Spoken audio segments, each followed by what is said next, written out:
Muy bien, muchísimas gracias. Y seguimos. Esto es Portal Miami, programa que emitimos por Radio Miami Internacional y que es repetido por las distintas emisoras que conforman una alianza estratégica con nosotros. Saludamos a la gente de Radio Francia Internacional, a la gente de Radio Nova, a la gente de Radio Colonia, también Radio FM Millennium, Radio Mercosur, AM 670, AM 690 y 810 de la República Argentina. Quiero contarles que nos vamos a introducir en la actualidad de Europa y fundamentalmente vamos a tomar lo que está sucediendo impreso en la prensa, donde se resumen los titulares más importantes. Tengo aquí Le Parisien. Por un lado está mostrando una foto de la pirámide que se encuentra a la entrada del Museo del Louvre, visitada por dos policías y un titular. ¿Qué dice el título? Los turistas es el primer blanco de los carteristas. El diario explica que el cierre del Louvre este miércoles sirvió para llamar la atención sobre ese flagelo de los robos callejeros que afecta muy particularmente a los 29 millones de turistas que visitan cada año la ciudad luz. Parece ser que París se ha convertido en la capital de los carteristas, según comenta el matutino, que a la vez informa que la Torre Eiffel, el Museo del Louvre y la Catedral de Notre Dame, es decir, los lugares turísticos por excelencia, son también los escenarios donde se da el mayor número de robos. Mucho cuidado entonces, se les solicita a las jovencitas que abordan a los transeúntes o que les cierran el paso con cualquier excusa porque suelen tener cómplices que terminan desvalijando a los turistas. El otro tema, que también es destacado en portada por Le Parisien, es la mentira, con un gran titular en forma de pregunta. ¿Somos todos mentirosos? Remite a los dos escándalos que han estremecido las instancias políticas y religiosas de este país, Francia, en los últimos días. Las mentiras que obligaron a renunciar al ministro de Presupuesto Jérôme Cahuzac, el gran rabino de Francia, Gilles Bernbeckheim. El primero mintió sobre la existencia de sus cuentas corrientes en Suiza y en Singapur. Y el segundo mintió en relación con un supuesto diploma de filosofía que nunca obtuvo y cometió varios plagios en el último libro que publicó. También Le Figaro insiste sobre todo en el caso del exministro Cahuzac y en el que el presidente François Hollande sabía desde diciembre que las denuncias sobre la cuenta corriente en Suiza del entonces ministro del Presupuesto eran fundadas. Para ampliar más toda esta información, porque realmente pasan muchas cosas en Francia, nos vamos a ir precisamente a París, porque París es el centro de atención del mundo entero, y allí está el profesor y periodista Félix José Hernández. Félix, bienvenido a Radio Miami, un gusto saludarte. Buenas tardes, ¿cómo estás, Agustín? Todo muy bien por aquí con algo de fresco, unos días que se presentaron algo así como destemplados, pero bueno, esperemos que el fin de semana lo podamos pasar a pleno sol, como es habitual aquí en Miami. Aquí tuvimos hoy por fin un día de sol maravilloso, o sea que Por al fin llegó la primavera. Bueno, a disfrutarlo, ¿no? Y se espera que esto suceda también. 20 grados para el domingo se esperan, así que bueno. Bueno, a disfrutar entonces estos días que son pocos ahí en Europa. Félix, ¿qué es lo que está sucediendo? Porque cuando uno aborda los diarios de Francia, bueno, encuentra todo esto que preocupa bastante. Sí, mira, hay un problema en el medio de la crisis y es que con la construcción europea han pasado hacia el oeste una enorme cantidad de adolescentes y de niños que son manipulados por las mafias del este, las mafias búlgaras, romanas, de Ucrania, de Bielorrusia, etcétera, y son utilizados para robar.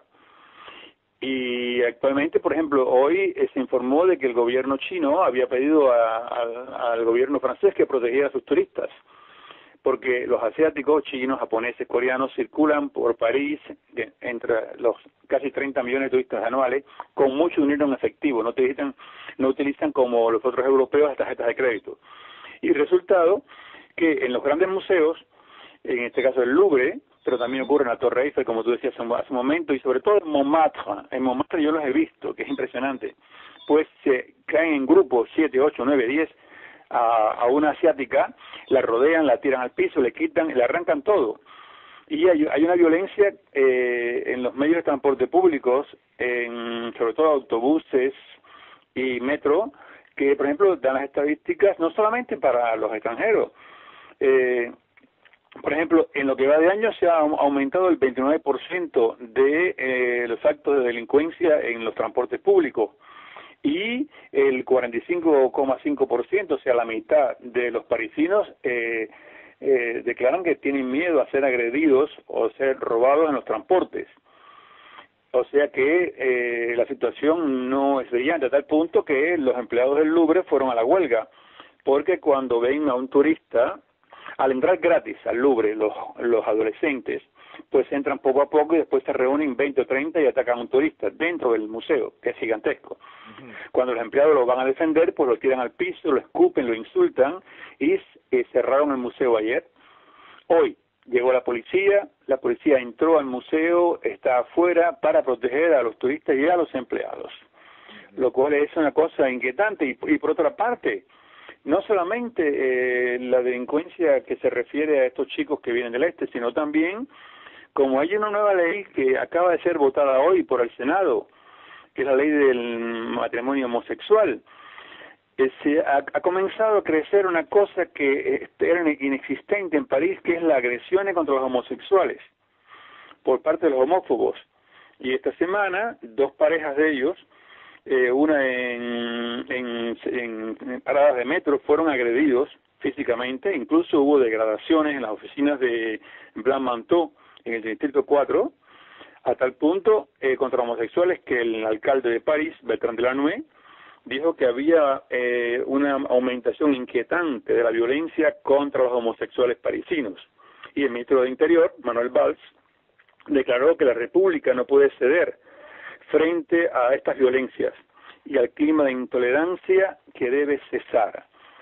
Todo esto es en París, pero sin embargo, la isla de belleza, que es la Córcega, en Córcega reina una especie de omertá, como dirían los sicilianos, y acaban de asesinar a tiros en un automóvil con 5 balazos a un hombre por un arreglo de cuentas, y era un hombre de 45 años, lo cual es una gota más para desbordar el vaso. El año pasado en Córcega hubo 19 homicidios de este tipo y 16 intentos de asesinatos, pero la policía no logra elucidar prácticamente nada porque la gente no ve, y si ve, no se acuerda. ¿Qué cosa? Sí, Córcega es muy complicado. Y por otra parte, como tú bien decías, el gran rabino de Francia Gilles Bernheim acaba de renunciar porque declaró de que su diploma de catedrático obtenido a través de las oposiciones universitarias era falso y que había cometido plagios para su libro. Pareciera ser que este asunto del plagio es moneda corriente en las universidades de Europa. Sí, pero el problema es que es una persona con tanto prestigio, el rabino, además era un hombre muy pausado que buscaba las buenas relaciones con las otras iglesias, con los musulmanes, con los católicos. Este señor tenía una imagen formidable. Cada vez que él se presentaba, era gran rabino desde el 2008, ¿no? Y en realidad se instaló el 1 de enero del 2009, que en ese cargo equivale al cardenal de París, y sin embargo este desprestigio también con la mentira, o sea, hay tantas mentiras, aquí no existe el delito de perjurio como en Estados Unidos, o sea que se miente fácilmente y lo único que pierdes es tu prestigio, pero no vas a la cárcel. Pregunto, Félix, este asunto de la mentira, al cual le podemos sumar los distintos escándalos que se están dando en el país, esto, de repente, como bien dice Le Figaro, revela el fracaso moral de una izquierda que se ufanó durante mucho tiempo de su pureza. ¿Tú compartes esa frase? Claro que sí, exactamente, pero es que esta izquierda es la izquierda caviar, como se llama aquí. Ajá. Es una izquierda que habla de los pobres, habla de las ayudas, habla de esto, pero vive como los ricos, en los distritos de lujo, en el 16, en el 15, vive en Neuilly, conducen buenos coches, tienen buenos viajes. O sea, es una izquierda caviar por completo, que ha querido dar una idea muy proletaria, pero el ejemplo más típico es el de Ska, con el escándalo que era el presidente del FMI, que todo el mundo ya lo veía como presidente de Francia socialista, el escándalo que dio con la camarera en el hotel de Nueva York y después todo lo que apareció, y los millones, más de 70 millones de dólares que poseía o de euros en obras de arte, todo eso, y se vendía como alguien que estaba muy cercano al pueblo. Ahora, a todo esto tú le agregas hay una cosa positiva, es que el gobierno de Francia comenzó a repatriar hoy el ejército desde Malí. Las escenas fueron muy conmovedoras de los paracaidistas que llegaban y se reunían con sus esposas, con sus hijos, su familia, y el gobierno piensa reducir de 4.000 efectivos que hay hoy en día allí en Malí Mali en español, no Malí en francés, sí, a 2.000. Pero hay una cosa que es muy interesante, y es que, como bien tú sabes, y los radioyentes, murió la señora Margaret Thatcher. Ah, sí, claro. Y la prensa ha sido una avalancha, tanto la prensa escrita como la radial, los noticieros de la televisión, una avalancha sobre este personaje tachado como la intransigente primer ministro británica que murió a los 87 años. Y han sacado, por ejemplo, que lo de Dama de Hierro le fue puesto ese sobrenombre por el periódico soviético La Estrella Roja en el 76. Y que incluso François Mitterrand decía que ella tenía unos labios de Marilyn, pero una mirada de Calígula. O sea, Mitterrand tenía sus frases muy especiales, ¿no?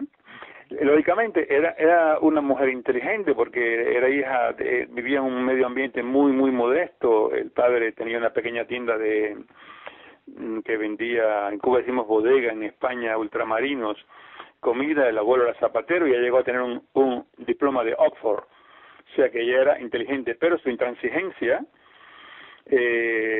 según la prensa, los 3 puntos más intransigentes, cuando la famosa huelga de hambre de los miembros del IRA, cuando el 5 de mayo del 81 murió en la cárcel el republicano irlandés Bobby Sands, después de 66 días de huelga de hambre, exigiendo simplemente que le dieran el estatus de prisionero político, y ella se lo negó. Y después, poco después, murieron otros 9 hombres en la cárcel y ella también se lo negó. De ahí que algunos periodistas digan que esta señora murió con sangre en las manos, porque el otro punto fue abril 82, la guerra de las Malvinas, cuando con su arrogancia imperialista mandó a que el ejército completo hacia Argentina, como tú bien sabes, y en los combates murieron 255 británicos y 635 argentinos. Sí. Paradójicamente, esto le dio popularidad dentro de Inglaterra. En un momento que ella precisamente tenía una baja un bajo nivel de aceptación en el país. Exactamente. Y el tercer punto de su intransigencia lo mostró cuando comenzó a privatizar en una forma increíble, con una política ultraliberal, la industria, y ella no cedió ante el conflicto de los mineros, no cedió, y la violencia de la policía ordenada por ella fue tan grande que hubo 3 muertes y más de 20.000 heridos, o sea, prácticamente es una guerra. Y entonces hoy, las noticias de hoy son con respecto a su funeral, que está previsto para el miércoles, y según la prensa va a costar entre 9 y 12 millones de euros. O sea, va a ser, pero el gobierno declara que no va a haber un funeral nacional, sino simplemente algo excepcional. De ahí que hay mucha ironía, Por ejemplo, el director de cine Ken Loach dijo, bueno, pues, en una forma muy irónica, debemos privatizar el entierro. Debemos hacer un llamado a ver qué compañía de entierro nos da el precio más barato. Eso es lo que hubiera hecho ella. Y entonces, así nos ahorramos el dinero del contribuyente. Y la idea salió rápido a Internet y en pocas horas la firmaron más de 34,000 personas. Pero de pronto, hoy mismo, eso fue hoy todo, de pronto desapareció de Internet. Se supone que sean las autoridades británicas que lo retiraron. Uh-huh. El expresidente francés, Valéry Giscard d'Estaing, declaró que ella había sido una mujer muy británica, pero poco europea. Ajá. Pero poco europea. Y también le han sacado de que ella se opuso a a la reunificación de Alemania. Uh-huh. Algo increíble. Ella se opuso porque tenía el temor de que Alemania, al reunificarse después de la caída del muro de Berlín, volviera a ser una gran potencia económica como lo que es hoy. Y su encontronazo con François Mitterrand fue sobre todo por la contribución británica al presupuesto de la Unión Europea. Y hubo una frase célebre de ella que se la sacan de vez en cuando, que ella dijo, I want my money back. O sea, que yo quiero recuperar mi dinero. Y lo recuperó. Ajá. Y lo recuperó. O sea que ella ganó en ese aspecto. O sea que todo eso hace es lo que más de lo que más se ha hablado en estos momentos en París en esta semana. Aparte siempre, lógicamente, hay grandes exposiciones, los museos, grandes inauguraciones de sabes que París, todo lo que es teatro, ballet, ópera, o sea, la cultura. Sí, en eso se destaca.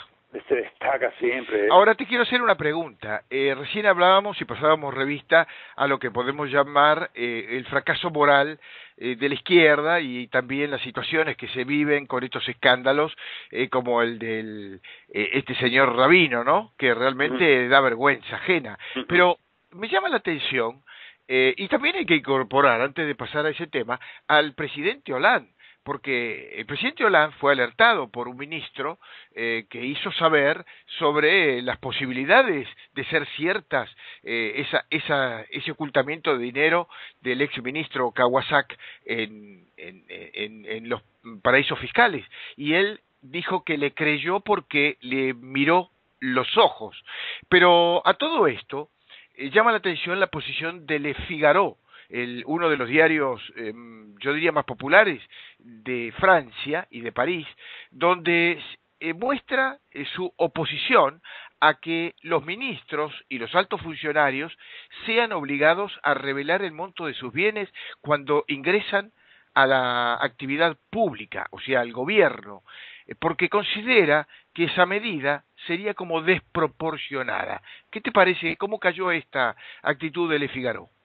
Mira, en este momento en la opinión pública francesa hay una idea de que son todos unos podridos, están todos corrompidos. Y la prensa, el Figaro, es el gran periódico de la derecha francesa, pero la derecha inteligente. Como Le Monde, centro derecha. Le Monde es el gran periódico del centro izquierda. Inteligente también. Después está Liberación, que es más a la izquierda, está l'Humanité, que es comunista, que eso no vale la pena ni leerlo, pero el problema es que el Figaro considera que si cada diputado dice la cantidad de dinero que posee, las propiedades que posee, todo eso puede crear una especie de idea entre el pueblo que, mira, estamos todos gobernados por ricos, por millonarios. Sin embargo, Fillon, que fue el primer ministro de Sarkozy, vino a la televisión y dijo, yo no tengo ningún problema en declarar lo que yo poseo. Yo poseo una casa en tal lugar, trajo hasta la foto, que la compré hace tantos años y me costó 460.000 euros. Actualmente esa casa mía vale 620.000, creo, como que dijo, euros. Poseo 2 automóviles que tienen más de 10 años y poseo una cuenta bancaria de más o menos 100.000 euros. Por lo demás, vivo de mi salario. Ya todo el mundo lo sabe, ya está dicho. O sea que Fillon tuvo una opinión, tuvo algo muy preciso, concreto, o sea, para que nadie esté regando, y yo siempre he dicho, y no soy el único, que si la derecha francesa, en vez de haber puesto a Sarkozy frente a Hollande, hubiera hecho una especie de elecciones primarias, como hacen en Estados Unidos, y hubiera sido Fillon el que hubiese presentado, es casi seguro que hubiera ganado. Porque Hollande ganó la presidencial no por ser Hollande, era por el sentimiento de antisarcosismo que había y que todavía existe en Francia. Y el hecho de que les hagan declarar lo que poseen, yo no lo veo mal, porque sería una especie de opinión, de sistema manos propias, manos limpias, como decían los italianos, mani proprie, manos limpias. Pero será obligatorio para los ministros, aquí no es como en Estados Unidos, que cuando vas a tener un gran cargo tienes que contar toda tu vida durante 50 páginas más o menos, y después hay una investigación. Presentar una declaración jurada de bienes. Exactamente, no hay la ley contra el perjurio, no, aquí el presidente estima que tú eres una gran persona, y entonces pues te conoce y te declara ministro, y más nada que eso, sin ningún tipo de averiguaciones. Pero hay algo que es que Moscovici, que es el ministro de Hacienda, que trabajaba con Cahuzac, que ahora lo están criticando mucho, e incluso hay muchas especulaciones si conocía o no conocía el caso Cahuzac, el dinero que tenía en Suiza, el que tenía en otras partes, y por lo tanto, si él lo sabía, que muy probablemente se lo haya informado al presidente de la República. O sea, la próxima cabeza que pide la derecha es la de Moscovici. No se sabe cuándo terminará esto, porque incluso Cahuzac, según la ley, al cabo de un mes exacto de haber renunciado a su cargo de ministro, puede recuperar el puesto de diputado en la Asamblea Nacional. ¿Regresará a la Asamblea? Yo creo que si regresa prácticamente es una persona non grata para el resto de los diputados, y fue expulsado del Partido Socialista. O sea que este derrumbe que hay ha mostrado que el Partido Socialista, que se las daba de que era puro, de que no le interesaba el dinero, de que no tenía nada que ver con la jet set, la high life o la gran vida, etcétera, pues ha demostrado todo lo contrario. Y el desprestigio de la clase política, ese desprestigio es muy peligroso, porque eso conlleva a que los extremos, la extrema derecha de la señora Le Pen o la extrema izquierda de Mélenchon, pueda subir. Lo de Mélenchon es un populismo y una demagogia constante. A veces me recuerda muchas cosas a Maduro, cuando habla, y ese populismo y esa demagogia puede dar frutos en un país donde hay una crisis económica gigantesca. Ahora mismo acaba de informar el noticiero de televisión que el nivel de consumo de los franceses ha bajado enormemente. Donde hay un país donde hay una sociedad de consumo como en Estados Unidos, y que la industria vive del consumo, el comercio, todo. O sea que es peligroso por la demagogia y el populismo de los extremos, el descrédito de la clase política. Félix, dos temitas que me interesan. Uno ya lo empezaste a tocar con esa referencia a Maduro. Quiero preguntarte cómo están viviendo allí y cómo observan las elecciones en Venezuela el próximo domingo. Mira, aquí en Francia se da mucha información, pero mucha información sobre las antiguas colonias. Todo Indochina, todo lo que ocurre en Camboya, en Vietnam, en Laos, lo informan inmediatamente. Todo lo que ocurre en Argelia, Marruecos, Túnez, o sea, eso es mucha información. Y aparte de eso, lo que ocurre en Japón o en Estados Unidos. Pero para que salga una noticia sobre América Latina, tiene que ser una cosa de una importancia enorme. Entonces, cuando ahora cerca de elecciones, están hablando de que se acercan las elecciones, de que se presenta Maduro, que es un populista, que sigue la línea de Chávez, pero que tendrá que deshacerse de Chávez para poder ser él. Claro. Y entonces ha habido, lógicamente, como podrás suponer, ha habido burlas y caricaturas en cuanto a la historia del pajarito que se apareció, el pajarito, y sobre todo de que Chávez convenció a Cristo para que el Papa fuera latinoamericano. Por favor. Sí. ¿Cómo es posible eso? No, un papelón, lo de Maduro un verdadero papelón. No, pero ¿cómo es posible que alguien pueda votar por ese señor? Es un poco como cuando Evo Morales habló de las hormonas. Sí. Y no hablemos de los pajaritos que acompañan continuamente cada acto de Maduro, y ahora acompañado por Diego Armando Maradona.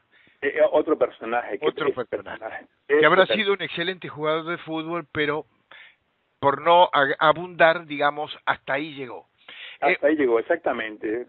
Otro tema, Félix, que me gustaría consultarte, porque aquí está empezando a escucharse tímidamente, pero genera temor, y es la salud de Benedicto XVI. ¿Qué se sabe por ahí?